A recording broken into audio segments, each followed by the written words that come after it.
اوكي ثانك يو ابونا تقولوا محاري ابونا تقولوا محاري ناتكم رجع كده اوكي راي على يلا حضروا حي من السيم سلام كم يتوعلوا كم يمسكهم أنطونيو سلام أنطونيو قاعد دحن مصحف حدر جاكا نورم صبغتي أزيات هواسيت أشغاليت قداي وانا ويت نايزي زاربنا طبلق لق زبلو زلو ساياسن ود مراج يو ساياس ود مراجن ኢትዮጵያ ጋላን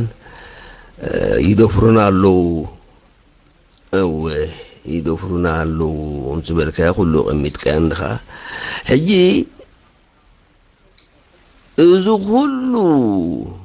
كابتر كم تا مبغسيت زعبخا تا كلت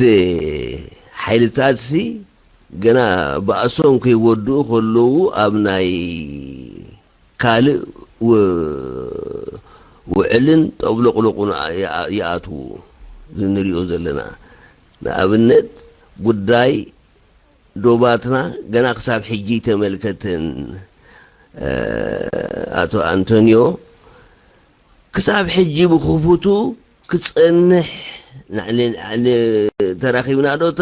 ዓሪቕና ዶ ካብ ዝብሉ ናይ ሓስቁት ልዕሊ ዓመትን ገለን ጌሮም ኣለዉ እንታይ ስለ ዝተደልዩ ክሳዕ ክንድዚ ዝኣክል ብخفቱ ክጸንሕ ደልይዎ ዘለዉ أنت ذا قال أيتي رسعية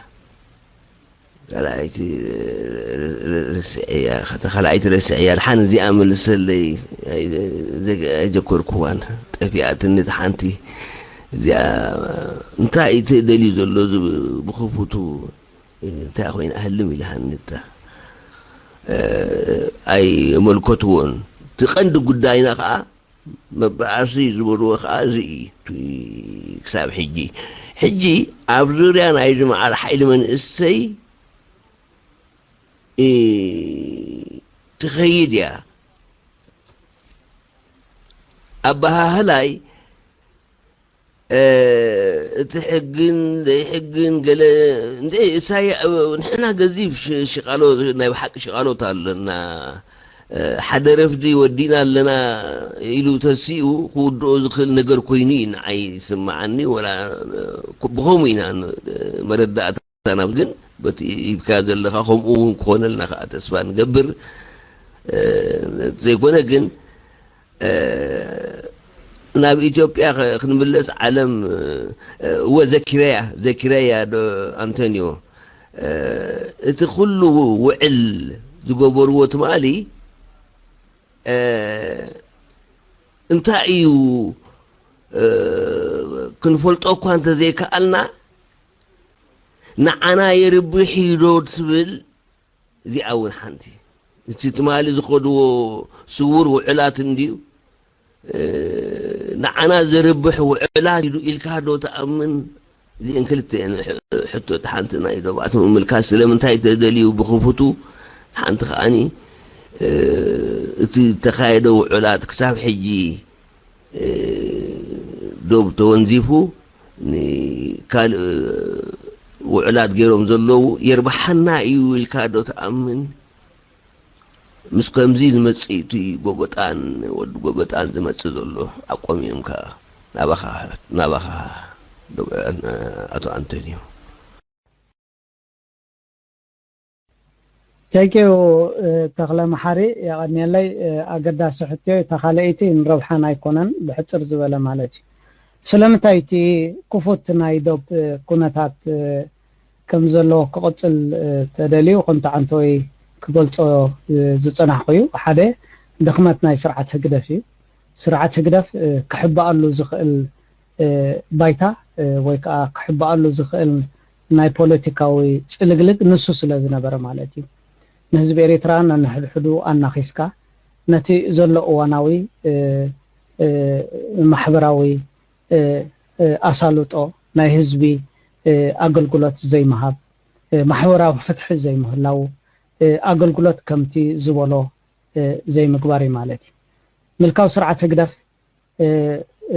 ሓቦን ተባዓትን ተዓጢቁ ወይ ከዓ ነቲ ኣብ 87 ህዝባዊ ግንባር ድሕርውን ኣብ 93 ኣብ ተሳልሳይ ውድባዊ ጉባኤ ናይቲ ህዝባዊ ግንባር ዝኸዶ ሓደ ንህዝቢ ኤርትራ ዘርብሕ ውሳኔታት ኣብ ትግባር ኣውዒሉ ምርጫ ነቲ ኣብ 2000 ዓመተ ምህረት ኣብ መበል ሳልሳይ ስሩዕ ኣኼባ ናይ ሃገራዊ ባይቶ ዝሕለፎ ናይ ምርጫን ናይ ባይቶ ምርጫን ናይ ነፃ ሰልፍታት ናይ ነፃ ናይ ሜድያ ኣገልግሎት قيدو نيرو تتخون لكع خمتي إثيوبيا أو اشت 18 عامات أبتحت مريحنة قدماي منستر ملس زيناو زترأي عبيت أبي يترع عبيت نيرو تتخون اتنايدب نحنصات غيزي أي موسدر نيرو مالت سلازي اتي دوب زي محنصاتو مبزحتو غيزي أب دخمت نايتي ملكاو سرعة قدف كون يخل مبزحتو مالتي حدا نته عبرتسب دوقيسي حيزو مالتي نتدوب زي محنصات كم ناي سلطان مكالخلي وسيدلو مالتي سازي تخونتات سازي اتنقمطو بيزان قداماو طرح زي كونه ولا ايثيوبياوያን نتحمشت نطبي زقمطو طرح زي كونه كمتي نبار حربኛ ተጋዳላይ ሃይለ ወልደ ትንሳኤ ወይ ከዓ ድሩዕ ዝበሎ ማለት ሕጂ ዓቃብ ሰላም ኣብ ኤርትራ ኣትሎ ስለዚ ነቲ ምዕባለ ነቲ ተሪፉ ዘሎ ክንብገሰሉ ለና እቲ ዲሞክራሲ ከዓ ንሕብረተሰብ ዓለም ምሕጓስ ዘይኮነ ብቐንዱ ንዓና ስለ ዘድልየና እዚ ነገር እዚ ካብ ሕጂ ኣትሒዙ ክስርሓሉ ዝበሎ ንሱ ነይሩ እቲ ካልኣይ መስመር ምሕንፀፅ ናይዶብ ንኢትዮጵያ ናይ ምግዳድ ማለት እዩ ንኢትዮጵያውያን ናይቲ 5 ነጥቢ ናይ ምግዳድ በቲ ናይ መጨረሻን ቀያድን ዝኾነ ውሳኔ ናይ ሕብራት መንግስታት መኻድ ንሱ ነይሩ ማለት እዩ ስለዚ እቲ ድኽመታት ብግዳም ዝመጽእ ወይ ብኢትዮጵያ ዝመጽእ ተጽዕኖታት ዘይኮነ ብናይ ገዛእ ርእስና ወይ ከዓ ብሰንኪ ምልካው ስርዓት ህግደፍ ኣብ ኤርትራ ዝተኻይደ ነቲ ነገር ናይ ምጥቋሱ ማለት እዩ ስለዚ እዚ እቲ ክውን ነገር ማለት እዩ ባይቶ ኣልሚሱ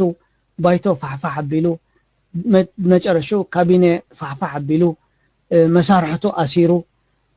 ኣብ መጨረሻ በይኑ ናይቲ ጉዳይ ገይሩ ግን እዚኣ በይኑ ስልጣን ምህላው በይኑ ንኤርትራ ምስ ኢትዮጵያ ክሕውሶ ዝኽእል ሕጋዊ ዝኾነ መስርሕ ከም ዘይብሉ ይኣምን እቲ ዶብ ከም ዝበልካ ግን ከይተሓንፀፀ መፅንሑ ግን ብዙሕ ጉድለታት ናይ መላኺ ስርዓት ህግደፍ ምዃኑ ዘጠቀስኩልካ ማለት እዩ መንእሰይተት ስልጥን በትምህርታት እቲ ትሕተ ቅርጻት ተዓቢ ኤርትራውን ማዕበየት ማለት ኮይ ዝምድና ርክባታ ንቕሓት ናይቲ ህዝቢ ከዓ ማዕበየ ማለት እዩ ኣብ ቁጠባ ኣብ ምክልኻል ኣብ ኩሉ ሸነኽ ማለት እዩ ኢትዮጵያውያን ግን ነዚ ጉዳይ እዚ ቅድም ክንዛተለና ኢሎም ኣብ ባይታ ምግባሮም ድኽመት ናህናውን ዘሎ ድኽመት ናይቲ ስርዓት ዘሎ ድምሪውን ክብል ይደፍር ማለት እዩ ወዲ ኣለኹ ቴንክ ዩ ሃይለ መልሰይ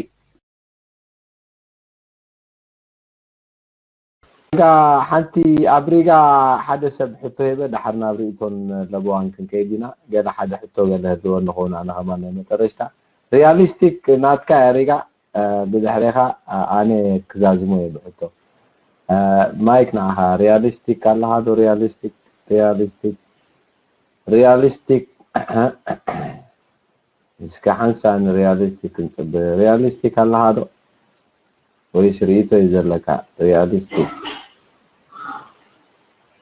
ኣነ ስማዕ ኣለኹ ዶ ተዘይተጋጊ ይስማዕ ኣለኹ ኣነ ስማዕ ኩሉ ተስፋ ይገብር ኦኬ ስማዕ ኣለኹ ሪያሊስቲክ ሰምዓኒ የለን ማለት دحن جي مبراتو أبريكا نيركا همان حتى نيركا ديو خوين كي عطسو خورلو مدبني حتى قعطي رياليستيك هتصبي أنا حنت حتى هقرب لاست حتى أنا تي كمان ምዚ ዝኸይድ ዘሎ ኣብ ሃገርና ፅልፅልታ ዳርጋ ልዕሊ ፍርቂ ዓመት ቆፂሩ ኣሎ እዚ ሚኒስተር ካቢኔት ዝበሃል ናባርየት ቲያትር ናይ ኢሳያስ ካብ ዝፈርስ ዳርጋ ልዕሊ ፍርቂ ዓመት ገይሩሉ እንተኾነ እቲ ዝመፅእ ዘሎ ሓበሬታን ፅልፅልታን ኣብ ዓዲ ሓሎ ሓድሽ መንግስቲ ወይ ሓድሽ ሚኒስተር ካቢኔት ይስራሕ ኣሎ ምባሃል እሱ ከዓ ኢሳያስ አፈወርቂ አብርሃ ሓጎስ ምራጭ ንወዱ ከውርሶ ነቲ ሒዝዎ ዘሎ ዓይነት ንግስነት ይበሃል እሞ እንታይ መስለካ ንወዱ ከውርሶ ደኽል ንወዱ ንኸይውርሶ ዝኽልክሎ ኣሎ ትብሎ ከምዚ ክትብሎ ፀናሕካ ማሕበረሰብ ዓለም ተተቀብሎ ኽእል ወይ ኣብ ኤርትራ ተተቀብሎ ዝኽእል ሓይሊ ኣሎ ዶ ኣብ ዓዲ ሓሎ ኮይኑ አብርሃም ኢሳያስ አፈወርቂ አብርሃ ሓጎስ ምራጭ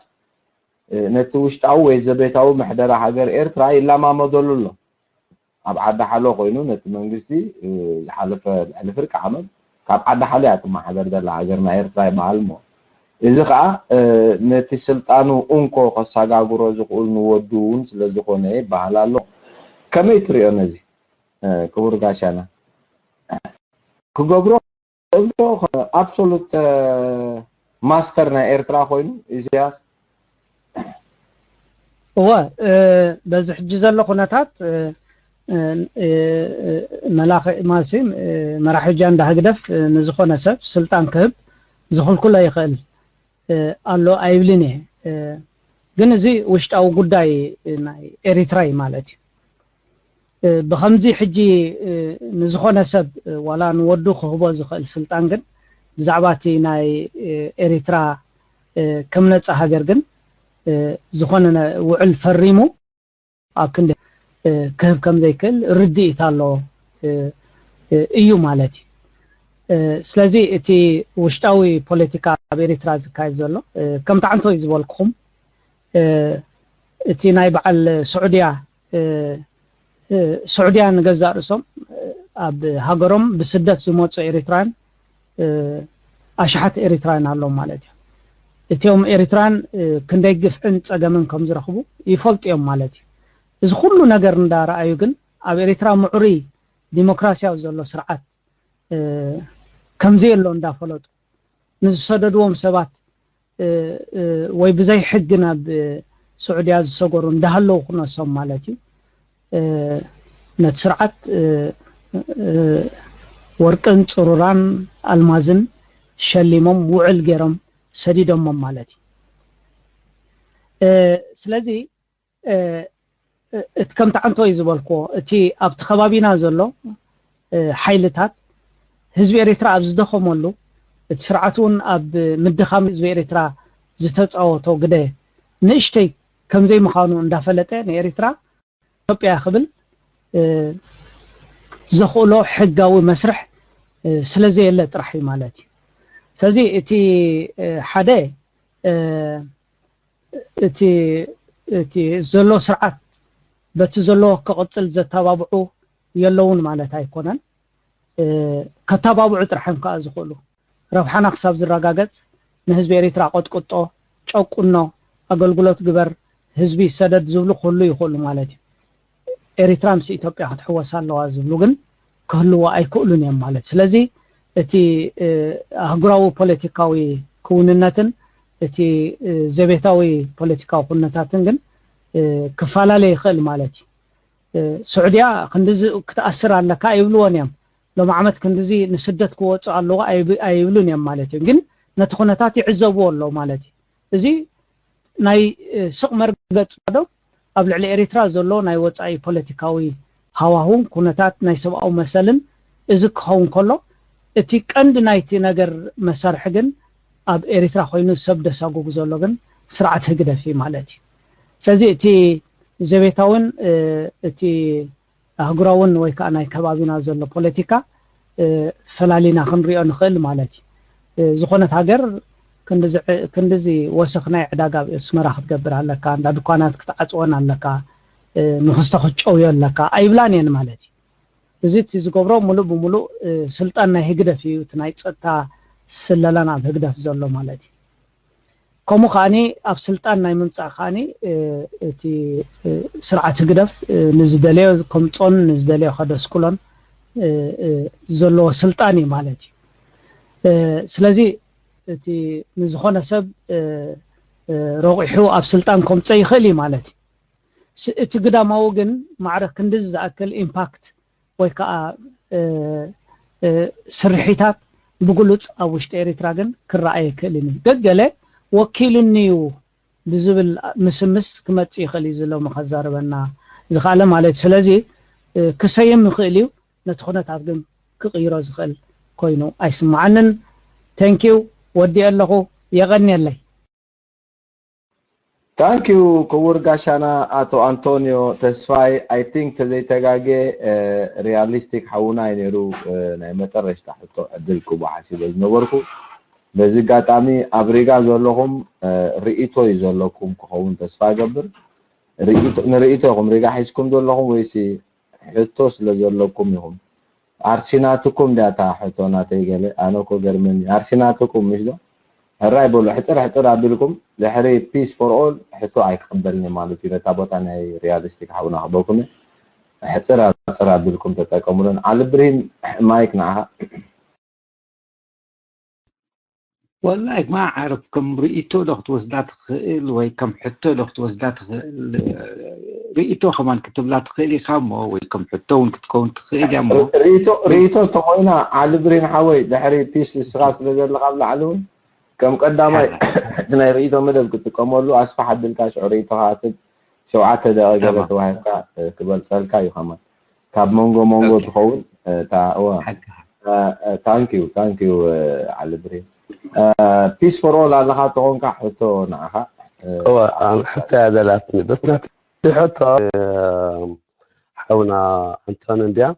تناي رشح حتى تقلي هذا النو انت مثلك حاجه كم ناتكا استمر وص زبلت بها ابنا اساس افورك سوغبرو زلو حقاوي وزي حقاوي بزي قدس قد انا حتى ناتي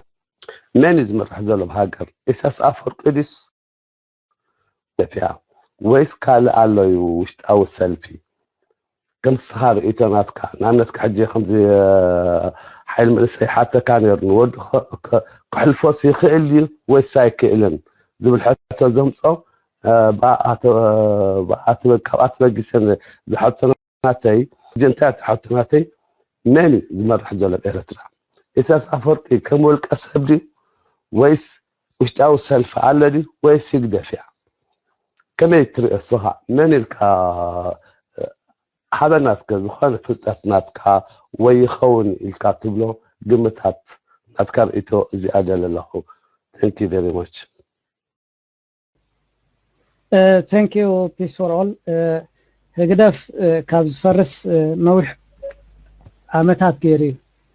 هقدف يلن أب إريترا زخونة يخون نايتي سرعة مجلس زخونة كرت يلن مالتي اتي أبيريترا نحنا نعزبو هذا اتي بريسيدنت إسياس أفوركي تسيمو الله مالتي بدحريو قجل سماو بوتا زتو هبلو اتي سماو بوتا تاتكاني أدبعنت زي بلو أبتي سرعة أكتيف ناي قمقامن ميزانن وطيتن فرن زي بلو كم زخونا خان ريو مالتي اتزيادة بإريترا أدمعن بأدمع دسرحت ناي تحيلي مالتي سلازي أو حانت هاجر اندحر دانتي انستيتيوشن ميزانو تم زابيلو أبت سرعت جيغالو مالتي اتي بوليتيكا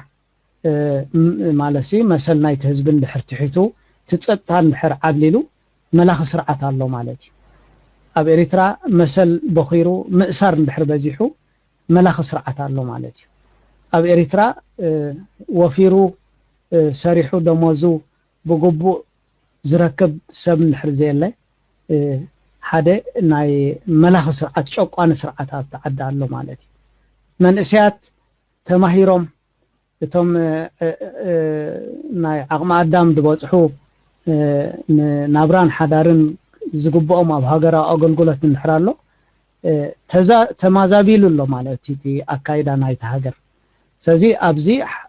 ኩሉና ንሰማምዓሉ ናይዚ ኩሉ ዝመርኣያ እዚ ሓደ መልካው ስርዓት ከም ዘሎ እዩ ማለት እዩ ስለዚ ቅርጽ ናይቲ መንግስቲ እንድሕርኢና እውን እቲ ኩሉ ስልጣን ኣብ ሓደ ሰብኣይ ተኣሲሩ ሓዳዊ ምሕደራ ናይ ሓዳዊ ናይ ሓደ ሰብ مش ናይ ሓደ ሰልፊ ናይ ሓደ ሰብ ምሕደራ ከም ዘሎ እዩ ማለት እዩ እሱ ስለ ዝኾነ ከዓ ዝኾነ ንወፃእ ድመጽእ ኣብ ኤሪትራ ዝተዘርበት ሓንቲ ቃል ከይነከየት ከይወሰኸት ንወፃእ ትመጽእ ዘረባ ስለ ዘላ ማለት ስለዚ ኣብ ኤሪትራ ንጽር ዝኾነ ናይ ሓደ መላኸ ስርዓት ኣካይዳ ከም ዘሎ እቲ ህግደፍ ዝበሃል የለን ፈሪሲ ፕራክቲካሊ ብዙሓት ካብኣቶም ዝተኣሰሩ ኣለዉ በዓል ዓብደላ ጃብር ኣለዉ ንኣብነት ክንጠቅስ መተካእታ ዘይብሎም ሰባት ማለት እዩ ካብቶም ናይ ህግደፍ ስርዒታዊ ቤት ጽሕፈት ዝነበሩ ማለት እዮም ካብ ባይቶ ዝተኣሰሩ ብዙሓት እዮም እቲ ህዝቡን ተኣኪቡ ይፈልጥኒ ስለዚ እቲ ስርዓት ቅርጽና ኣለዎም ክንብል ኣይንኽእል ኢና G15 ኣባላት ናይቲ ባይቶ ዝነበሩ እዮም መብዛሕትኦም ዝተኣሰሩን ኣብ ደገን ዘለዉ ማለት እዮም ድምር ኤምባሲታት እውን ኣብኡ ዝነበሩ ነይሮም ማለት ስለዚ እቲ ስርዓት ቅርጽ ዘለዎ ይኮነን እቲ ቅርጹ ተደምሲስ እዩ ሓንቲ ኣብቲ መላኸ ስርዓት ህግደፍ ዘሎ እቲ ክንብሎ ንኽእል ኢና ስለዚ ኣብ ትሕቲ ዝኹነታት እዚ ንሱ ንሓደ ሰብ ክጥቁም ይኽእል እዩ ንወዱ ክጥቁም ይኹን ንፊሊጶስ ክጥቁሞ ይኽእል ማለት እዩ ናይቶም ቀረባ መሳርሕቱ ዘለዎ ማለት እዩ ዋላ ነብርሃ ካሳ ክጥቁሞ ይኽእል ማለት እዩ እዚ ዓቕብታት እዚ እቲ ስርዓት ኣለዎ እቲ ህዝቢ ኤርትራ ከዓኒ ክገብሮ ዝኽእል ነገር የሎ ሕጋዊ ተቐባልነት ኣለዎ ዲ ዝብል ይትሕቶ ማለት እዩ ሕጋዊ ተቐባልነት የብሉን ሕጋዊ ኣገባባት ኣለዎ ዲ የብሉን ቅዋም ክሳብ ዘየለ ዝኾነ ይኹን ኣብቲ ሃገር ዝፍጸም ሕጋዊ ኣይኮነን ንብል ኣለና ማለት ስለዚ ቴንኪው በዚኣ ወዲ ኣለኹ እቲ ህዝቢ እውን ርእይቶ ክህብ ዝደሊ ግዜ ከይ ክስታይ ገብሮ ዳርጋ ፍርቅ ለይቲ ገው ይቀራረብ ኣሎ ሕጂ ከምቲ ድሰማዕኹምኒ ኣና ከዓ ክሰማዓኩም ብዝተረፈ ህዝቢ ኤርትራ ብዘካይዶ ዘሎ ቃልሲ ካብ ግዜ ናብ ግዜ ዓቕሙ ክእለቱ ምውሃዱ ሓድነቱ እንዳሓየለን እንዳተረረን ክኸይድ ክላቦ ይፈቱ ኩሉ ሰብ ከዓ በብቲ ዘሎ ዓቕሚ ነቲ ቃልሲ ማሲ ወፈያ ክገብር ብርእይቶ ገንዘብ ዘለዎ ብዓቕሚ ብጉልበት እውን ከምዚ በዓል ሓይሊ መንእሰይ ሓድነትና ክገብሮ ኣብዚ ከኣሊና ዘምሰዩ ማለት እዩ ብዝተፈላለየ ምኽንያት ነዚ ነገር እዚ ንሕና ክብ ከነብሎ ነዚ ጀሚሩ ዘሎ ከዓኒ ከምዚ ዓንቲ ወይ ኤነርጂያ ነዚ ኣብ ሰማይ ዘሎ ከፍቲ ዝብል ኣሎ እሞ ሰማይ ከዓ ናይ ባዕሎም ተኣኪቦም ዓብ ብርሃን ዝገብሩ ጋላክሲ ወይ ከዓ ሚልክ ወይ ዝበሃሉ ናይ እኩባት ከዋኽብቲ መግለጽ ኣሎ እሞ ንሕና ከዓኒ ከምኣቶም ክንከውን ክንበርህ ተኣኻኺብና ከዓ ነቲ ህዝብና ካባና ትፅቢት ዘሎ ሰላምን ረህዋን ምትሕቑቃፍን ክንገብር እቲ ሰላም ካባና ጥራሕ ዘይኮነ ናብ ጎረባብቲ ሃገርና ሰጊሩ ንሱዳን ከምኡ ክልተኣዊ ማዕርነታዊ ዝኾነ ዲሞክራሲያዊ ዝኾነ ምሕዝነትን ሰናይ ጉርብትና ክንፍጽም ህዝብና ከዓኒ ደቅና ሓረስታይና ተማሃራይና ወፊሮም ከዓ ብሰላም ዝኣትውሉ ክንሃንጽ ናብዚ ከነቃምጥ ስለዚ እቲ ህግደፉን ንባዕሉ ካብ ግዜ ናብ ግዜ እንዳተዳኸመ ዝኸይድ ዘሎ እዩ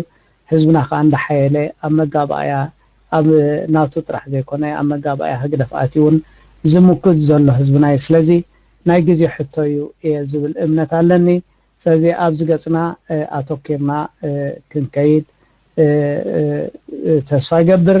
ጽኒልኩም ዝሰማዕኹምኒ ኣብዚ ዘምሰኹም ኩልኩም ኤርትራን ካብ ልቢ ከመስግነኩም ይፈቱ ኣድሚን ከዓኒ ኣለይ መለይ ክትብሉና ዘምሰኹም የቐኒየልና እንዳበልኩ ብሩኽ ምሸት ኣንቶኒ ተስፋይ ስቶክሆልም ሽወደን የቐኒየለይ ቴንኪዩ ታንኪዩ ሕጂ እውን ብሽመይን ብሽም ኣመሓደርቲ ሕድሪ ዜጋኑን ብሽም ኩሎም ብጽሙና ክከታተሉና ዝወዓሉ ተኸታተልቲ ሕጂ ጀጋኑና ደጊመ እንዳመስጎንኩ አቶ አንቶኒዮ ተስፋይ ስቶክሆልም ስዊድን ታንኪዩ ሕጂ እውን ደጊምና እንዳመስገና ኣብዚ ቅፅል ዘሎ አርእስትታት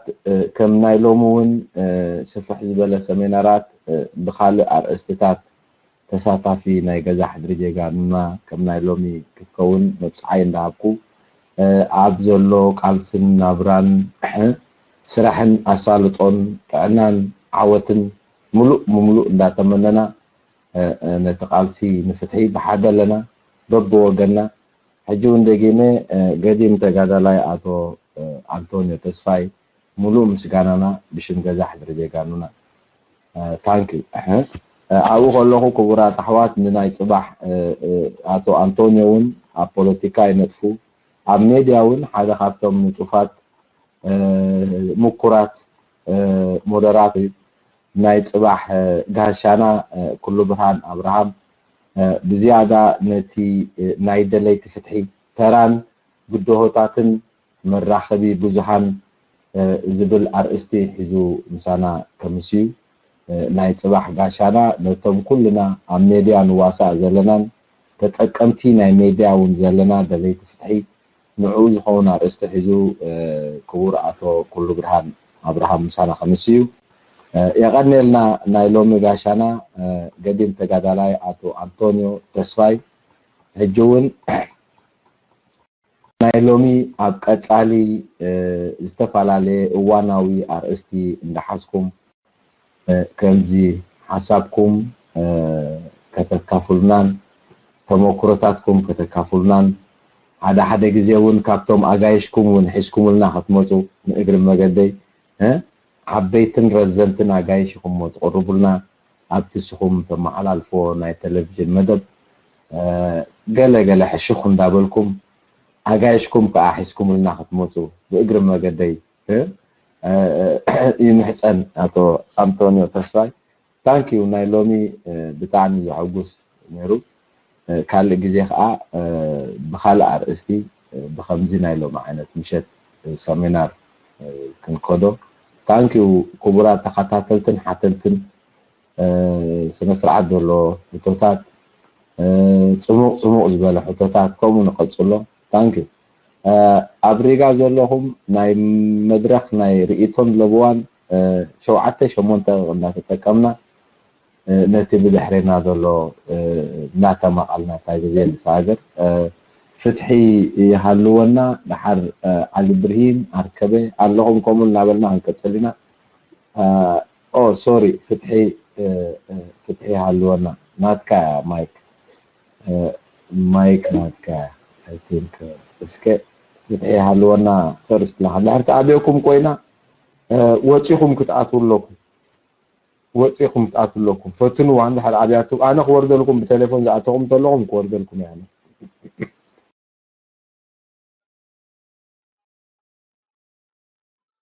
سمعني لها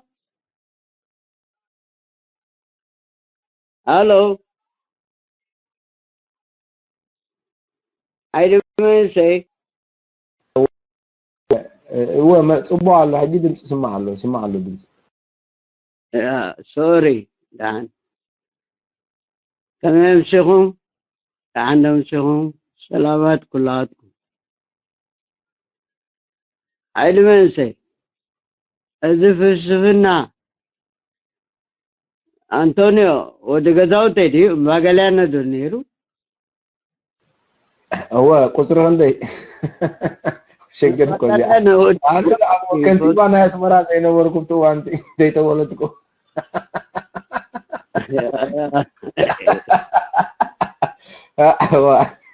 شكرا يا زي أبرتاع تحتي أنا عايزة مالون ديسو ده مسلك تزغونه إلى دي وتي وتشيتي توسان وتشيتني وتشيتنا أنا إريتران تالستيسي انتاي فللياتنا غمن ماشي سلامتاي انتاي تعاويتنا كما لو دقنا من سياتنا يسوي توسان ساوي نيركا هاو تاسي كل جدي أنت تركز زاربها أنا أبقاسي نوركم بركان يا في سمرة الحمام نيرني ها أو كزاجر كلمة بعد دكتور فتشون موتو أجي أبت تاريخ تمانية وزارة ويكم على أساس جن تعلموا ما يفلتن تعال السنة أمنولون إرنا ينبار جواغا شعبيا قبلو أتيو ما تهاجر انتهى شكويرا نيرنا أبتي سبعاتات نيري أنا في أديس أبابا يونيفرسيتي لا شكويرا قال إن شاء الله كان أقدر أو سمعت هايمانوت في اللي نغايلو لأن حجيت سمع هايمانوت أنا هايمانوت أمن أنا خو كل توليده أو إسلامي أو كريستيان أو حماسين أو جبرتي حواتي تيوم تمريم دين قالوا انتهيت تسجل سجلنا أنا قرب كنا ردان فتنا لنا ماني غاز انت لا حنت أنا زعمنا لا لتا هايمانوت عشرة تزاد انت عشرة تزاد سغازيت فوتو نغلا تكبر okay what is democracy democracy without opposition is dictatorship what is freedom freedom without law is anarchy إذا من علم سيت على ساقة على علاوك نحن أريجنا هنا it's okay لا قبلكم ترى حصل الدلوغ يعني أتي نعي كلاتكم دكي حواتي doesn't matter what gender is سويتي دقا ولا سوي دقا ولا okay سوي زار والو thank you أبونا thank you أنت وي جمدكم أذان دمت سمعين علي برين هلا هذا كم قال سمعين بس أبونا تقولي علي برين أذان أنت وي أوكي علي برين نسيها الله أذان بس بابا تخلم معلتي باري بلا معلتي أنا سبرايس أنا على معلتي يضحك ليه ذهبت ترى اوكي حيلي المهم اوكي تمام መቸም ንሓቂ እንድዕኺ ሚስተር አንቶኒዮ ንሓቂ መስክነካ ንሓቂ ጽቡቕ ዝኾነ ብፍላይ ትመልስስ ሓጺርን ጽቡቕ ታሽማ ምስነጡ ዝሓዘ ታሽሙ ስለ ዝነበረ ገሊኡ ኸማን ከም ፖለቲካዊ ሰብ ኣነ ክርዳእካው ንፍትን ነይረ እውን ክርዳእካው ይኽእል ነይረ ንምንታይ እቲ ገለ ሕቶታት ዝቐርብ ዝነበረ ከም ነፃ ኮንካ ክትምልሶ ወላ ክትዛረበሉ እንከለኻን ከም ዝናትካ ፖዚሽን ሒዙ ዘሎ ዝርከብ ሰብ ከማን ክምልሶን እንከሉን ግን በቲ ታሽሙኻ ብጣዕሚ ደስ ኢሉኒ ማለት እዩ ካብቲ ትሕዝቶኻ ማለት እዩ ሕጂ ናብቲ ርእቶይ ክህብ እንድሕር ኮይነ እቲ ናይ ጅዳ ድሕሪ ናይ ዱባይ ወይ ድሕሪ ናይ አቡዞቢ ኣብ ጅዳ እቲ ናይ ሰላም ማመ ተኻይዱ ንሱ ድማ ብጠለብ ናይ ኣነ ካብ ጽሑፍ ናይ ዓረባ ዘንበብክዎ እዩ ወብድሕሪኡ ኸማን እቲ ኣኼባ ምስ ተኻየደ እውን ብዛዕባኡ እንታሽሙ ዝገብሩ ዝነበሩ ሰባት እውን ይከታተሎ ነይረ ማለት ኣብቲ ናይ ዓረብ ዜና ታሽሙ ማለት እዩ እቲ ጠለብ ብናይ ኣብይ ጠለብ ዝተኻየደ እዩ ንምንታይ ኣብ ኤርትራ قوام زي بولا حاجة برلماناوي حق زي بولا حاجة سلازخون مس حدا ود سب مس حدا مراحيت راح سلازكايدو اتناي سلام سممعات كاشمخ قبر كم جارانت خونو سلازي كئل سلازفلت اتطلب اب سعودية مليسون تاشمون خكايد مسوء خمان اتناي نيشن وكيل ابتي وعل نخاتو كوم اون ودو تاشمون خمتصون تقول نجارات ناي تاشمت قلب كم زنبر خم جارانت نخونو كم سالساي رابعي حاجرات كساتو فوز قولو نتوعل نبينو ويمس سياسة رحكم زي سامعو ني عالم تاشمو خمز نبورو نمقبار كم جارانت نعقو جارانت نخونو إلو استجبريت ناي سعودية سمعت مالتي نسودلو كلايكا تي حاجرات كمتي اوكي صبغ خم كابتي انت ويز غلصكو خم زناي بوليتيكاوي نختملو سلك صبغ خمل سو مليس كاي مالتي جن اتنا ኤርትራ ኣብ ናይ ሪፈረንዱም ጌርካ ነፃ ናይ ምውፃእ ገለመለ ፍልይ ዘብሎ ነገራት ብዙሕ ኣሎ ማለት እዩ ከምዚ ናይ በዓል ሳውት ሱዳን ኣይኮነን ወይ ከምዚ ናይ በዓል ኢስት ቲሞር ኣይኮነን ወይ ከም ናይ በዓል ኮዞቮ ኣይኮነን እቲ ናይ ኤርትራ ጉዳይ ሪፈረንዱም ዝተኻየደሉ ንምንታይ እቲኣተን ካልኦት ናይ ዓለም ታሽሙ ዝነበሩ እዩ ናይ ዓለም ደገፋት ነይርዎ እዩ ናይ ኣሜሪካ ደገፋት ስለ ዝፀንሖ ታሽሙ እቲ ናይ ኤርትራ ግን ካብ እቲ ጉዳይ ካብ ኢዶም ስለ ዝወፀ እዩ ኣብቲ ናይ ሪፈረንዱም ኩነታት እውን ሕራይ ክብሉ ዝኽኣሉ እቶም ዓለም እምበር ከምዚ መትከላዊ እምነት ኣይነበረን ናይ ኤርትራ ናይ ምንፃል ወይ ከዓ ናይ ሃገር ናይ ሙኻን ናይ መትከላዊ እምነት ኣይ ስለ ዘይፀንሐ ብኸምኡ እቲ ወዲ ሰብ እውን ብዙሕ ስክፍታታት ዘለዎ ናብ ኢትዮጵያ ንኸይምለስ ዝብል ታሽሙ ዝግበረሉ ማለት እዩ ናይ ዩናይትድ ኔሽን ካብ ዝፍጠራት ሒዙ ዝፈትሖ ኩነታት እውን ናይ ዓለም እኮ የለን ከም ማሕበር እዩ ታሽሙ ክኸውን ዝኽእል ዘሎ እምበር መብዛሕትኡ ግዜ ሽግራት ናይ ዓለም ዝፍታሕ በቲአን ሓሙሽተ ሃገራት ዘለዋ ንሳትን ናታትን ድሌት ጥራሕ ምዝኸውን እዩ መብዛሕትኡ እቲ ናይ ዓለም ኩነታት እውን እቲ ኮንፍሊክታት ናይ ዓለም ዝፍታሕ እውን ዝውዳእ ዘሎ ወላ ናይ ሳውት ሱዳን እንተኾነ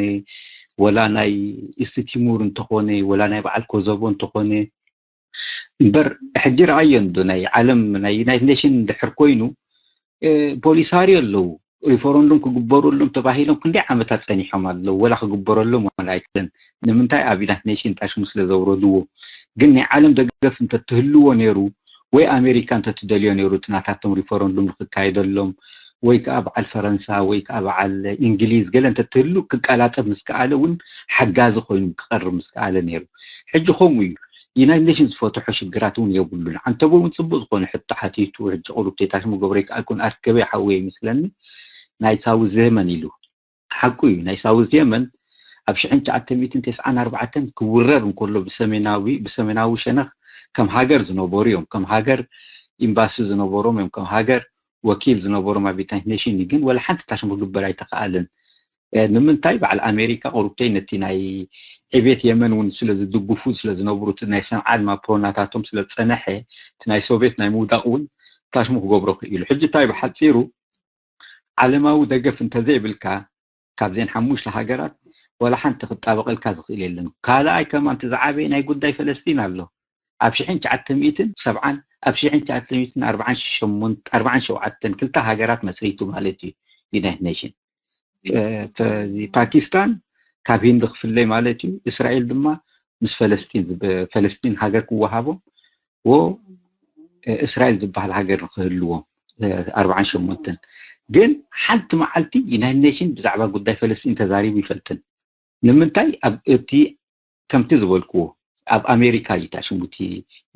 እቲ ዝውዳእ ማለት እዩ እምበር ዩናይትድ ኔሽን ወላ ሓንቲ ተራ ክፃወቱ ናይ ክእልን ሕጂ ኩሉ ግዜ ዩናይትድ ኔሽን ከም ታሽሙ ይኮን ፎርማሊቲ እዩ እቲ ናይ ዓለም ኮይኑ ክቐርብ ዝኽእል እምበር ዝኾነ ኮንፍሊክት ዝኾነ ይኹን ኩነታት በዚአን ሓሙሽተ ሱፐር ፓወር ተባሂለን ሃገራት ዝፅዋዓ ንሳተን ዝውድኦ ወላ ናይ ጆርጅያ ናይ ምፍልላይ ሃገራት ምድሕር ሪኢኻ በዓል ኣብኻዝያ ዝበዓል ሃገራት ተፈጢረን በዓል ኣስቲየን ዝበሃላ ሃገራት ተፈጢረን ካብ ጆርጅያ ዝወፃ ኣለዋ ሃገራት ግን ብናይ ሶቪየት ድልየት ስለ ዝኾና ጠጠው ኢለን ኣብኡ ይርከባ ማለት እየን ግን እንታይ እዩ ኩሉ ግዜ ዘርኤካ መሊሰይ ናብ ኣነ ክመፅእ ዩናይትድ ኔሽን ወላ ሓንቲ ተራ ከም ዘይብሉ ዘርኤካ ማለት እዩ መቃቂሉ እቲ ሃገር እውን ታሽሙ ክገብር ኣይተኸኣለን ናብ ጆርጅያ ክምለስ ኣለዎ ኢሉ እውን ሓንቲ ታሽሙ ክገብር ዝኽእለሉ ነገራት የለን ማለት እዩ ሕጂ ብከምኡ ምክንያት እቲ ናይ ኤርትራ ድማ እቲ ናይ ፍረንዱም ናይ ኤርትራ እንድሕር ሪኢኻዮ ከማን ፓጀት ከማን ብዩናይትድ ኔሽን ተሰላዓሉ ይኮነን በቲኦም ኤርትራውያን ኣብ ወፃኢ ነብር ሰባት እቲ ሪፈረንዱም ክግበረልና ዝተኸኣለ እምበር ዩናይትድ ኔሽን ከም ሃገር ዳሕራይ ብኢትዮጵያ እውን ተሰኒዩ ስለ ዝኸደ በዓል መለስ እውን እቲ ናይ ጉዳይ ኤርትራ እውን ንክውዳእ ኣሎም ስለ ዝሓተቱ እምበር ብዩናይትድ ኔሽን ይኹን በቲአን ዓበይቲ ሃገራት ዝበሃላ ነገራት እውን ወላ ሓንቲ ታሽም ናይ ኤርትራ ናፅነት ናይ ምውፃእ ወይ ናይ ሃገር ናይ ምሙኻን ደገፍ እውን ኣይ ስለ ዘይፀንሖ ሕጂ ንምምላሱ እውን ብዙሕ ስክፍታታት ክኣትወና እውን ይኽእል ኣሎ ማለት እዩ ንኽብለካ እሞ ነቲኦም ካልኦት ኣሕዋት ኣበሪጋ ዘለው ዝልክቦም ማይክ ይገድ ኦኬ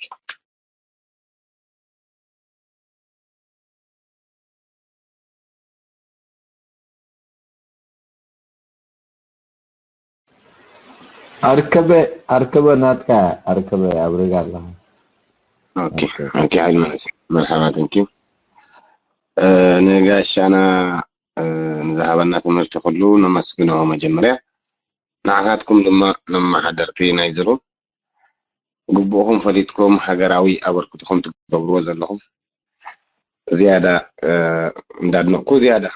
كتبرتو عي أزلابو حاولنا على إبراهيم كقول صوت أني هيتي ناي محور سب علم تاي مثل أنا أبو أتي أي كزاربني مخنياتو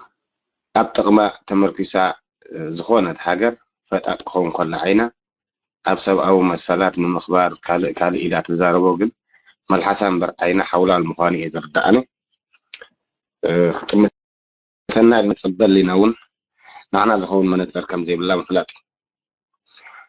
نحنا دا انتي نحن نقبر زلنا كمتم آياتاتنا أبوتاتنا حدنتنا تريرنا نزيز الله حيلي أبس مرة الداخلنا حيلنا انت دا قوة سخيل يعني كتمتنا تخيل كربوحني خول قال والحنتي كم حبر سبع على من صبينا قرينا نبتي وش تعدنا قلت ناتو أبعدنا زله يقدف دي أبعدنا زله سباب مباردي أبعدنا زله جبهادي أبعدنا زله منقستدي نزبها لنا بنود أبعدنا قال مجلسي زي توهبو سلفلو بلك نتي هجر زجزء زله سلفلو مالك هذا سلف زي كسب ترى أباناتنا يسراوي زتود بحيل له أبستفلاليو هارتات استفلاليو channel الله كمتي نسو أبلعلو خينو حدا منستر مس حدا منستر كير رادو زقبرو سرحت زخونة حلافي أب سراويت حدا مرح برجيت كلتا مرح تبطلوني أب حانت زتمدبو تسماميهم هاجراو قدام يقبرون تداريو كبتونو خمزلهم وقعوي سعري كايدو لمن أبزحات سرقوان كتخلوت يقبر إذا كلتا بحنساب سرحو أب حدا أدى أهدو سرحو أبرجيدي هالو بطلوني زيك السمامعو نكولو وترحم كنا بروز خلو تأهدو ندحر تسمامعو تواهيدهم يسرحو الليهم كوينهم قدن كبتون الله مخنياتو هاجراو رب حدا أمبر نايتو قجل رب حسل زي الرقابوت بزي أب كله سراويت إيرترا زسرح زلو كم تكال كم وقعوا يسرح تخيلوا أما منفس نايتهم حلفتون بقوا تقبلهم ما زخر زلو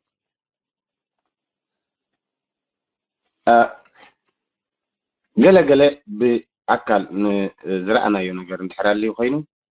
قلا مرحتي كاب عقمي دخيمهم يوم كسوحي كقولون تباهيلهم نابتا مالا لستيك خدو اللو وميلو استود لهم اتي حلافي مستقيرة نوزم سبازي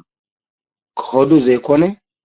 كلا عينت سبات كوينو مسجنا نابروس يزول حلافنا تكديو يخولي زبحال كأب قبل ضينا زي اتا channel نايتا سيلفي سلازو خونو تم سبات يوم اتي عقمي بلوني لو كبار زي حسبه سب أبال تا سيلفي سلازي كونه كلا أبال تا سيلفي مسيوم ننتي سب تخعقب تغيروز بأكل نفولتو بزحيما نقر زلو مالكي أقات عمو خينو وهو هذا نيرو تزمت نيرو بزي أول زيادة أنا نسون سلان فلتو بزرزر مبلنا أو كابينا عنا زمسلم سراوي زنورون بزح رئينا خمس مالتي سلازي أقللنا يلا كمزيو ببريزنت كومو يلنا كرداء يبلنا سلاينا محينا خنو ويكا سلاينا بنتصر منتصر كنريون تداخ يلنا إنا نحنا كن هارمون خيل تارجت بقبو نفلت مالتي مهرامون زي سقمنا محاور الله زن محاور زيهم كل سراويت إيرترا يفلت ديو نزبل أيكفلتني زفلتو دم مليهم سبيشالي توم مرحت زبالو من انتاي channel الله يفلتو سب أب كوينات زي وعلى سب كسالنا بحلفنت بخميدي تسرح سب نمنتاينا بحلفنت هيدي أبزي كل تسراوي تزاربولن بخميس سب زقصلالن እንዳበሉ ዝኸዱ ወይ ሓደን ክልተን ዘይኮኑስ ብመስርዕ ማለት ታቻነል ፍልጥ ያ ኣብዚ እዋን ዝ ማለት ግን ህዝቢ ኤርትራ ኣብ ግዜ ሰውራ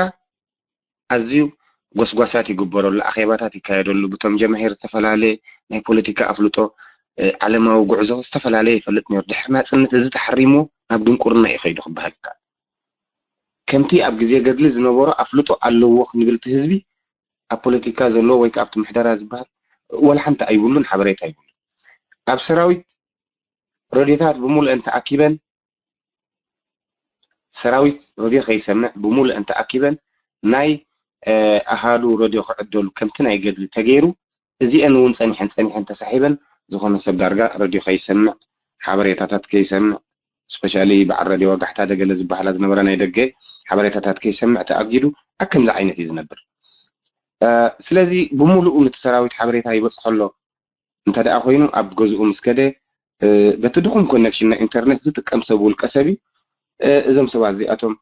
እንተደኣ ኢሎም ባዶ ሰለስተ ተባሂሉ እዩ ዝረብ ነቲ ሓቂ ሒዞም ዝመፁ ካብ ኢንተርኔትን ካብ ገለን እውን ተተቐባለ ሓይሊ ብኣካል ስለ ዘይረኣየን ብእዝኑ ስለ ዘይሰምዐን ብባዶ ሰለስተ ገይሩ ከም ምግናን ገይሩ ከም ወረ ገይሩ እዩ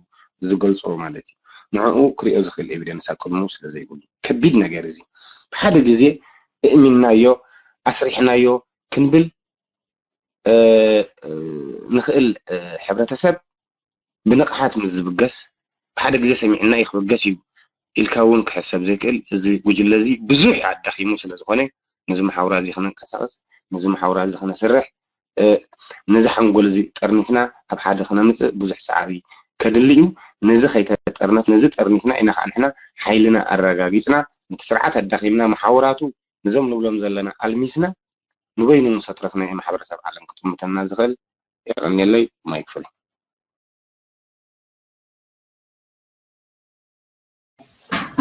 Thank you very much.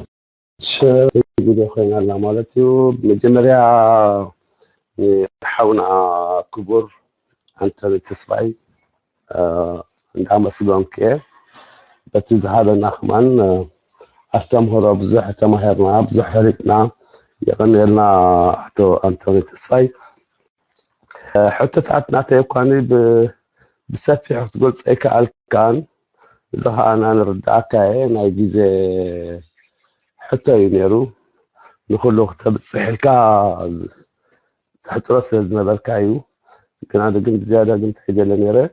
أصفح بالكحت قلت إيجا لنيري تنحط تناطيك أفلت أسين لغن الشغل نقدر وزيس كفرنا نقدر زعبا عندنا تمس إتب هنمقبار ينيرو دخل عيتي دماني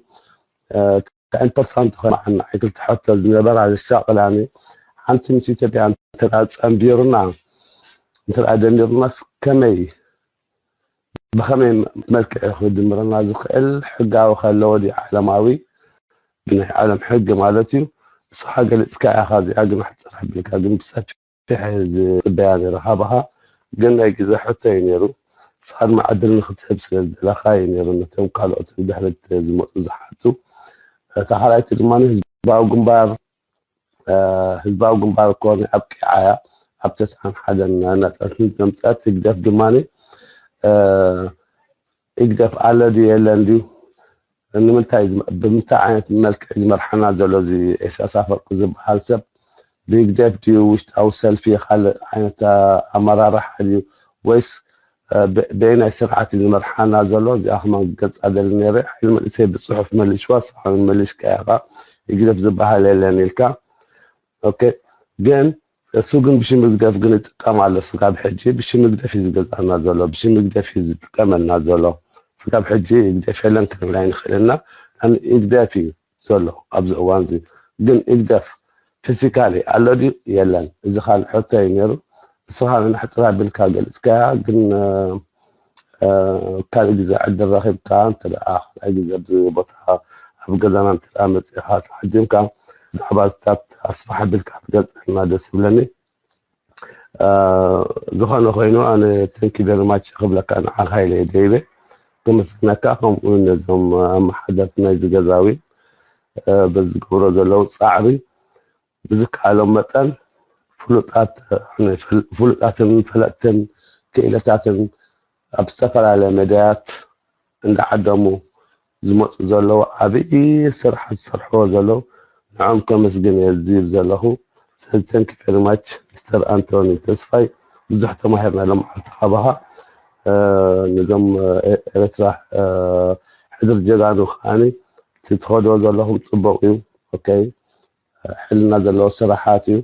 ቀፅሉ እየ ክብሎም ንዖም ከዓ ንምትብባዕ እየ ደይበ ስለዚ ወላ ሓንቲ ካልእ ዝብሎ ነገር የብለይን ቴንክ ዩ ፎር ኦል ቴንክ ዩ يغني ሰላም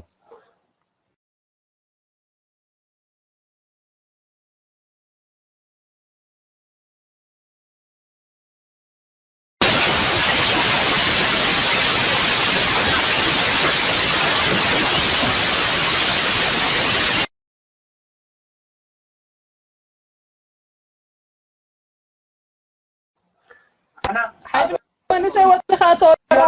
أخلاق زلنا كل يومنا وتخات حيل منسي ليش نقولك قصة له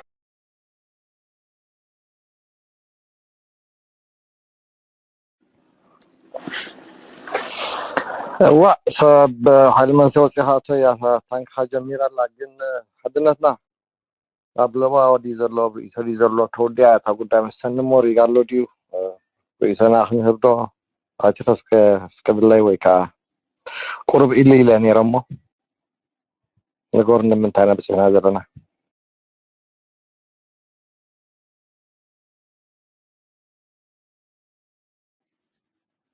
اوكي جو اون لكم مثلا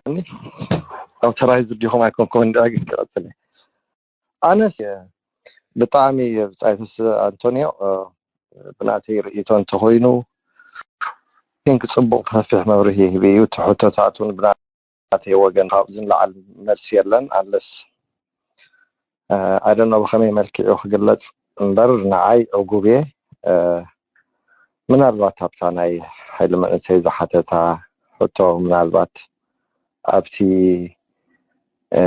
بحقاوي يخون بحايلي يخون بغلصم يخون مومز حجين خروز لنا ابا قرب من البات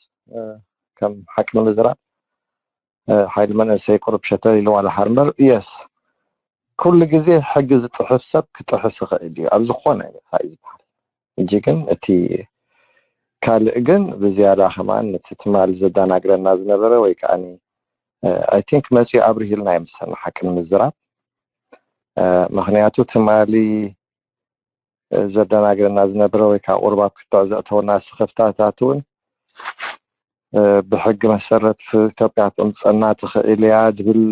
أسكا في زخونه بشبتي ويكاب حقي هدي تكون رئيتها تسمعني رأي حقي يهبي الكافلوت أو هاللي كاح تزاربن ويسخفتات كاح تكلسن كل تستفاد عليه نجريمه بزيادة قابزات تمالي بحق مسرة كتكئليات خئلي أخطقوب تناوي بحالة أتونا خئلي تبرز نبرت تدانا قر نبرت فلوت قد سلطة الزقود لا حساب كمان أتليس صابري هو الله بعاقم مالتي حق سوايتنا أتليس سلازة هذا جزء سنة خنا مسجنا زلنا زي على علم تمسجنا يصبغ يو ومن الباتنا نحن نحسبنا برنا ونحن حكينا زقربنا سلازة برحالنا تي صبغ عينا برا كنا بخلنا صبغ رئيتي يكون معي وجناية تحزلي تدخل ساعة نزلت راح خلي لك لأن هذا majority إذا حطوا يعني worth the time اندحر دا أخستايجيرو I think متبعوهن كنسجن تراهي للوامبر وانشيلكا زي أي تملستن زي أخستايك تلتخلها سقرب أسكا في تكون أسمعنا بناتي وقن مالتي ونياتو جزي غطيو مسيو إذا جزاون ذهب عدل كابتر إسرائيل وصي تعاقمو غيرو الله بأي وقنوكا بزوح في التأذر له صبقنا ينتنتان كل الزر له سب كوين رخيبير له تنكي قنيلنا كل زحدر جاقانون እዚ ብዝገብሮ ዘሎ ሓደ ሓደ ግዜ ልክዕ ዋላ ብጠባይን ብትሕትናን እዞም ኣድሚናትና ኩሉ ኣይግበሩ እምበር ሓደ ግዜ ካብቲ ሓደ ግዜ ይገርመኒ እዩ ወፂና ንኸይድ ኢና ሰብ እዚ ብዛዕባ ካልእ ክሕተት ኣይመፀን ፎር ኤግዛምፕል እታ ዘላ ኣርእስቲ ግን በታ ዘላ ቶፒክ ንሓቲ ከለና ንሱ ምስ ተወድአ ከም ርእይቶ ከም ለበዋ ምስኡ ዝተኣሳሰረ ምስኡ ዝኸይድ ነገራት ገለ መለ ከዓ ድሓን ይቁርብ በብቁርብ ግን ምስ ናይ ቅሬታ ገሌና ቶታሊ ካብዚ ሒዝዎ ዝመፀ ኣርእስቲ ወፃእ እውን ብዙሕ ንሓትት ነርና ኢና እዚ ክድገም ዘይብሉ ጠባይ ኮይና ኣይስማዓኒ ምክንያቱ ቀዳማይ ካብቲ ኣፅኒዕዎ ድመፀ ካብቲ ተዳሊሉ ዝመፀ ተውፀለካ ሓደ ካልኣይ እቲ ካልእ ሰቡን ነቲ ርእስቲ ሒዙ መፅዩ ብዛዕባኡ ክመሃር ዝደሊ ሰቡን ንዕኡ እውን ካብቲ ክስታይ ትገብረለካ ማለት እዩ ስለዚ እንታይ ኣነ ናተይ ርእይተይ ነቲ ርእስቲ ዝኸይድ ሕቶ እንተዘይብልና ሶ ኢና ንሰሚዕና ዘለና እምበር ማለቱ ማይክ ሒዝካ ሕቶ ዘይብልካ እንድሕር ኮንካ ናይ ግድን ኣይኮንካን ሕቶ ክትፈጥር እንድሕር ዳኣ ሕቶ ኣለካ ፅቡቅ ኣብቲ ርእስቲ ዘሎ ተዘይኮነ ግን ናይ ግድን ኣይኮንና ማይክ መፂኻ ካብ ርእስቲ ወፂኻ ሕቶ ክትብል እዚ እውን ናተይ ርእይተይ እገን ትስተዓዘብኩ የዛርብ ዘለኹ ክንለምዶ ደይብልና ኣድማዓ ምእንቲ ክኸውን ነቲ ክስታይ እዚ ግዜ ተሰዊኡ እዚ ገዛ እቲ ሰብን ግዝኡ ሰዊኡ ድመፅእ ዘሎ ሲ ምእንቲ ወርዝዋይል ክኸውን ሲ ኣብኡ ፎካስ ክንገብር ከለና ኢና ሞር ክንመሃር ንኽእል ማለት እየ እምበር ብዛዕባ ዝተዛረብኩሞ ዝሓተትኩሞ ኣይንዛረብ ማለት ኣይኮንኩን ግን ፓርቲኩላር ነዚ ቶፒክ ዝተዋሂቡ ነቲ ርእሲ ተዋሂቡ ክመፅእ ከሎ ግን ኣብኡ ኣትኩር ኣቢልና እንተበልናስ ንኩልና ፖዚቲቭ ክኸውን ኣድማዕ ክኸውን ንኽብል ፈቱ ብዝተረፈ ብኣይ ወገን ቴንኪዩ ኣንቶኒዮ ተንኪኻ ገዛናንቲ ኩሉ ሰዓት ገብርዎ ብዙሕ ተማሂርና ሎሚ ደናግር ዝኽእል ነገር እውን ቁርብ ከቐስን ዝኽእል እቲ ሓንቲ ዝፈተኽዋ ነገር እንታይ እያ ትማል እውን ኩሉ ብዛዕባ ተንቢሄ እያ ነይረ ኩሉ ግዜ ሲ ፖዚቲቭ ዝኾነ ነዚ ገዛ እዚ ወይ ከዓ ብሓፈሽኡ ነቲ ደላይ ፍትሒ ክታብዕ ዝኽእል ነገር ጥራሕ ከነምፅእ ከለና እዩ ፅቡቕ ጠጠው ኢልና ንቃለሰሉ ከብለና ዝኽእል ቁርብ ሞራልና ክትንክፈና ዝኽእል ወይ ከዓ ቁርብ ካብቲ ዘለናዮ ናሃሪሲ ክቕንሰና ዝኽእል ተወገድና ፅቡቅ ኮይኑ ይስምዓኒ ዋላ ኩንነት ይኹን ዋላ ይኹን ከዝሕለና ጥራሕ ዝኽእል እምበር ከብርታዓና ኣይክእልን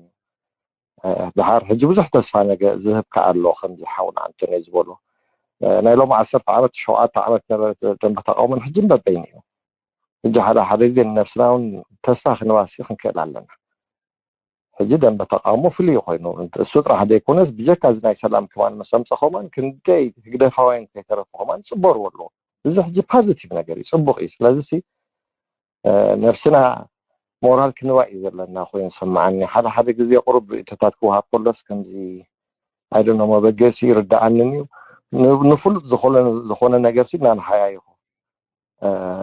ብዝያዳ ክንጨፍ ግባኣና ድእዎ ግባኣና ግን ካብቲ ቅድሚ ሕጂ ዝነበረ ደንቢ ተቃውሞ ሕጂ ብጣዕሚ ሓይሊ እዩ ዘሎ ዋላ ብዘየገድስ ገለገድሊ ጉድለታት እዚ ናይ ኣክል ብዙሕ ጉድለት ተራእዩ ድዩ ኦፍኮርስ ንዑ እንዳሃራርምካ ድዩ ገለ ድዩ ግን ኦቨርኦል ክትሪኦ ከለካ ቀደም ዝነበረ ደንቢ ተቃውሞ ንሕጂ ዘንበፅ ዘሎ ደላይ ፍትሕን ክትሪኦ ከለካ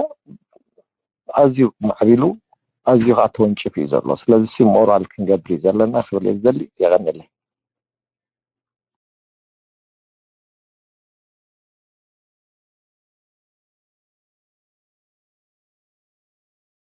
اوكي رياليستيك تحلفن تقدر نحر هو خلخه يا ناي بحق صبو معاتي نيرو ግን እንታይ ያለው መስለኩም ክቡራት ሕዋት ስኻትኩም ንኽትመሃሩሉ ንኽትሓቱ ኢልና ጋሽ ነው ጾሞኒ ለሚና ንዑ ሕቶቱን ብለኩም ነው ንዑ ሕቶቱ ከምዚ ዋናዊ ቶፒክ ይዘሉ ሕጂ ነው ንዛረበሉ ኢና ዘለና ለንቀለብ ሕልቲ ካብ አባ አሕመድ ሰላም ዝበለሉ ግዜ እስጋዛ ሰዓት እዚያ ቅሳረት የብልና ኩልና ንፈልጥ ኢና ብቅለውላ ወለና ግን ከአኒ ኣፍቲ ሒዝዎ ዝመፀ ቶፒክ ክንዛረበሉ ይዝግባእ ገለገለሲ ናይ ሕልፊ መንሽ ሙሓውናዊ ኤክስክሉዚቭ ኩሉ ግዜ ኣብ ተኣሽሙ ትሕቶ ኣርእስቲ ሒዙ መፂ ከሎ ነቲ ርእስቲ ከማን እቲ ኣድሚን እንዳገለፆ እንደገና ከአኒ ብፅሑፍ እንዳሸር እንዳበልና ከለና ካብቲ መደባቶም ከተውፅዎም ትፍትኑ ነተመጋጅ ትመፁ እዚኣ ከዓ ሕማቕ ተኣሽሙ ጠመታ እያ ኣብ ኮለል ከተእትዎ ትፍትኑ ኣብቲ ንዓኻትኩም ትደልይዎ ቶፒክ ጥራይ ናትኩም ቶፒክ ኣርእስቲ ናትኩም ጥራይ ትደልዩና ነእትሩ እዚ ከርባሓና ክእል እዩ እዚ ከዓ ኩሉና ክጠንፈና ክእል እዩ ኣብዚ ግዜ ዋናው ቶፒክ ኢልና ከምፅ ከሎ ትሩ ካው ተወኪስኩም ትዛረቡ ለኩም ትጋሻ መስከደ ሽዑ ታ ቶፒክ ባዕልኩም ተልዕልዋ ስለዚ እቲ ጋሻ ክመጽ ከሎ ኣፍልጦ ስለ ዘሎ ክትንቱና ስለ ዝደሊ ይመጽ ዘሎ ነፍሱ ተኣማሚኑ ከነምጽ ከለና ዛርእስቲ እዚኣ ትዛረበላ ገለ ምስበልና ብኡ ተሳሚዒ ዝመጽ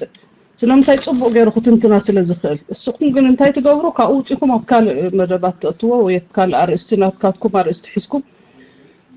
ንዓኹም ዝመስል ኣርእስቲ ሒዝኩም ትመጽ እዚ ኣፍሉ ግዜ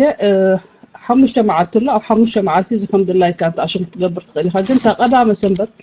برئست سلنا مصام ساتهم من برئست تأثيرهم سل الجزاربو ناتكال قصكم كتزازو وما يتفتنوا طبق أيكون معكم طبق أيكون ولا نتقاش كمان أبزي حسب مدباتنا أبزي حسب مدرستات نزات سلازي تدخل الكابان إذا متزلون بركات تقاش يكون تقاش زي حزر السي ويك زي حطتات من حركة حسب الخوينك أخذت الزارب الخوينك ናይ ግድን ይሱ ከማን ኣብ ካልእ ተኣሽሙታት ከኣቱ ማለት ድሓር ኩሉ ግዜ ጋሻ ብሕር ድሕር ኣብ ሜድያ ዝነጥፍ ኮይኑ እንታይ ይዛረብን ይርድኦ ደይተመለሰ ተመሊሱ ይስታዝ ዘይኮነ ዘይርብሕ ንዓና ወይ ከዓ ዘይጥርንፈና ዘረባ ንክዛረብ ኣይደሊኒ ዝያዳ ተጠንቂቑ ክዛረብ ስለ ዝደሊ ትሕሰበሉ ኢኻ ሰብ ዝሲ ኣብ ፓብሊክ ስለ ዝወፅእ ገለ ስለ ዝወፅእ ከምዚ እንዲሉ ክስልካ ኩሉ ተኣሽሙ ኢኻ ትገብሮ ነው ተጣም ጥሙት ኩሉ ግዜ ብጋዜጣ ብዜና ብገለብ ሜድያታት ዝነጥፍ ሰብ ስለዚህ አሁን ኸውድ يكون مرسات تكون كله بوقعات من اللي سوي ما شاء الله يعني كله عشان تكاتلهم سي طبعا خافتم تخاتاتل تزبهل كانوا تصون فتنير ما خافت انت عشان ما زي قرب قطب تبلنا المصاي جزء الجامس كل جزء قدام سنبس لازم تصداش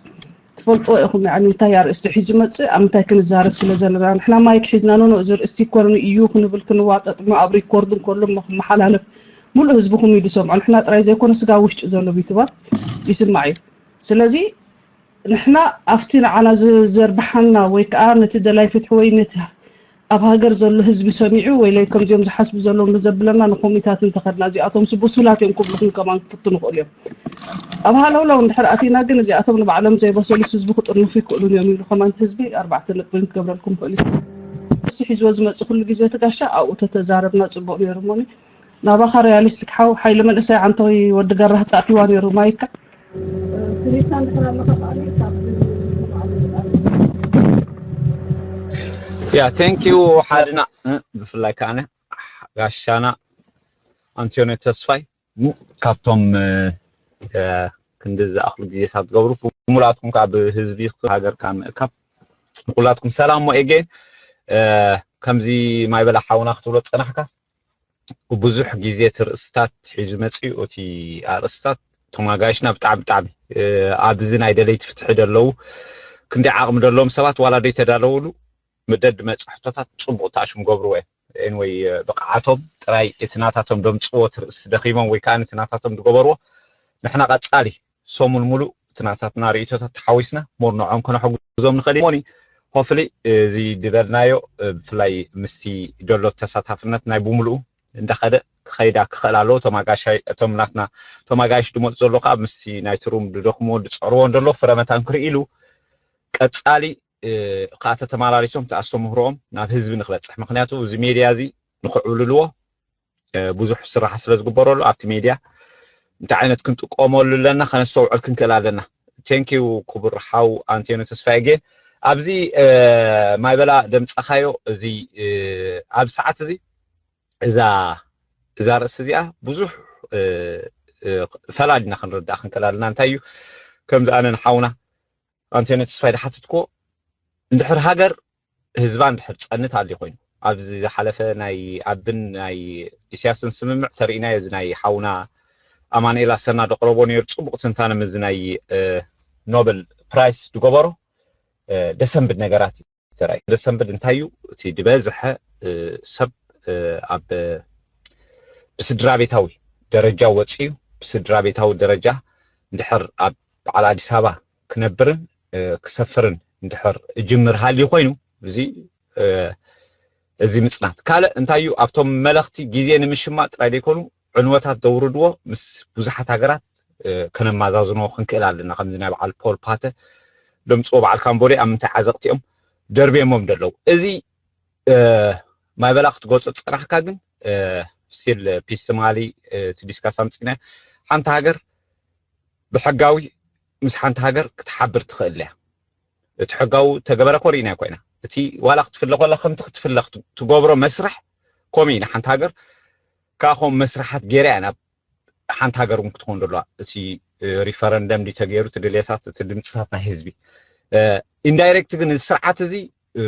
حاونا أنتونس بزح مهارنا نير مقنعتو تيناي أبتي انترفيوات غور ماي تزي تجاجي أبزناي فلك أنا مريحنت أبونا مسفن حقوس بتزاربو بزناي تجراي تجريني دبل ريتو ناي إسياز قربة أرتيكل 39 إسياز كل جزء دقاومه ناي تبي فهم بال تقاومه خجلت كله أبتدمت ناي تبي قدام النتيبو ناي إرترا مفراس ندحر قبرها لي حجة قمتها سلن قبرنا